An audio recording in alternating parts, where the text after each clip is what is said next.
ये वीडियो केवल एजुकेशनल उद्देश्य के लिए है। निवेश से पहले अपनी रिसर्च या किसी फाइनेंशियल एक्सपर्ट से सलाह जरूर लें। Sushil ji, good morning. ये कहाँ, आप कहाँ हैं? गोवा में कहाँ हैं?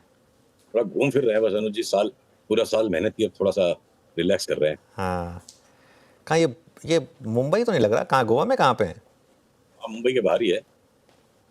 तो बोल दीजिए ना गोवा में हैं। हाँ, गोवा है। हाँ वो दिख रहा है पीछे की, वो हवा से पता चल जाता है एक्चुअली, पीछे के एनवायरनमेंट से पता चल जाता है कि कहाँ पर हैं। तो मार्केट में इतना कोहराम मचा हुआ है, आप गोवा जाकर रिलैक्स कर रहे हैं। थोड़ा हेल्प करिए लोगों की, बताइए कहाँ पर बॉटम बनेगा मार्केट का या कहाँ स्टेबिलिटी आएगी? बॉटम अभी बन रहा है। पीसीआर से अनुरोध है निफ्टी की चार्ट मेरे स्क्रीन पे दिखाएं। देखिए, इमीडिएट इंट्राडे में बाई ट्रेड अभी फायर हो रहा है। पीसीआर कृपया इस चार्ट को दिखाइए मेरे स्क्रीन से। आ गई चार्ट? हाँ, ये देखिए टर्मिनल ट्रायंगल पैटर्न यहाँ बन रहा है। 1 मिनट चार्ट है और ये पूरा पुशबैक नीचे का खत्म हो गया। अब यहाँ से मेरे को लगता है निफ्टी अगले 2 3 4 दिन उछलेगी और कहाँ तक जा सकती है उछल के, एक बार 24,300 तक लगता है। 24,300 तक इस ऊपर वाली ग्रीन रेखा के आसपास।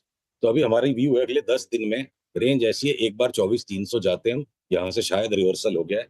जो आज का लो है उसको स्टॉप लॉस रख के ही चलना पड़ेगा इस नए बाई ट्रेड का, जिसका भी मैंने 2 मिनट पहले जिक्र किया। और हो सकता है यहाँ से हम 24,300 तक एक बार जाएं और उसके बाद एक फाइनल बॉटम बनाने के लिए वापस 23,300 तक आए।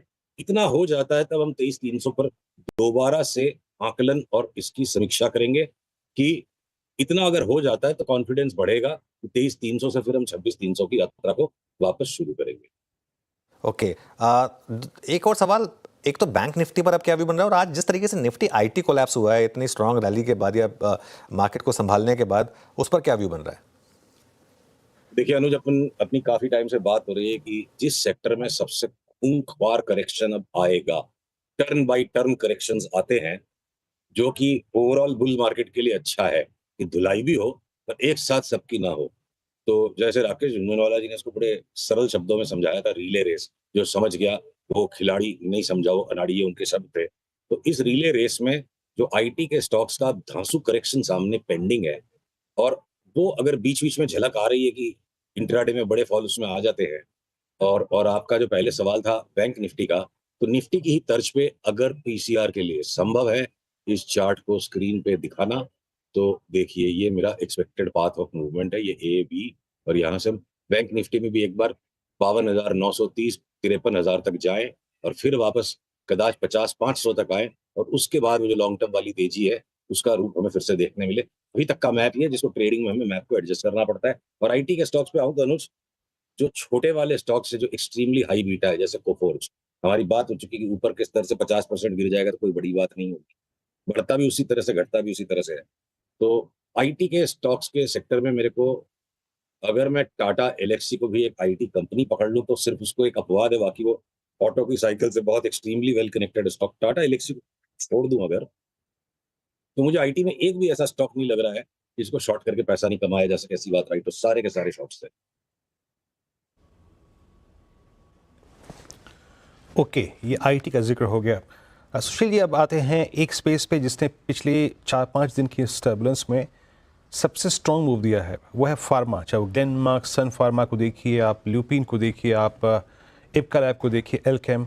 आपका फार्मा पे टेक क्या है इस वक्त? क्या लीड कर सकते हैं फार्मा अगले कुछ और, या फिर कुछ और वीक बेसिस पर? अभी तो फिलहाल भाई साहब ऐसा लग रहा है जैसे वो दिया बुझने के पहले जो आखिरी बार फड़फड़ाता है ना, तो फार्मा के स्टॉक्स उस तरह से आखिरी फड़फड़ाहट दे रहे हैं। आईटी के बाद जो सेकंड वर्स्ट करेक्शन आएगा वो होगा लार्ज फार्मास, और उसके साथ साथ स्मॉल फार्मा को भी जाना है। तो ये दिया बुझने के पहले की अंतिम फड़फड़ाहट लगती है फार्मा स्टॉक्स।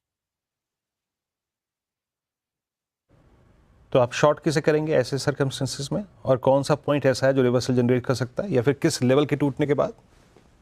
सर, फार्मा के बारे में हम शॉर्ट सेल्स के ट्रेड को नेक्स्ट वीक आपके साथ आइडेंटिफाई करेंगे। अभी अंतिम फड़फड़ाहट को पूरा होने दीजिए।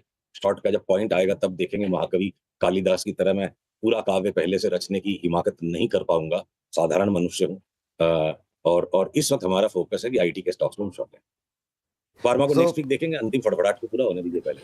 ठीक है, नेक्स्ट वीक फार्मा के स्टॉक्स पे बात करेंगे। आपके स्टॉक आइडियाज क्या होंगे, लॉन्ग या शॉर्ट इस मार्केट में? लिस्ट वही की वही अनुज, थोड़ा बहुत आगे पीछे एडजस्टमेंट करना पड़ता है। मैं सारांश में सारी बातों को फिर से एक बार समेट दूं। तीनों बजाज के स्टॉक्स, बजाज फाइनेंस, फिनसर्व और बजाज ऑटो,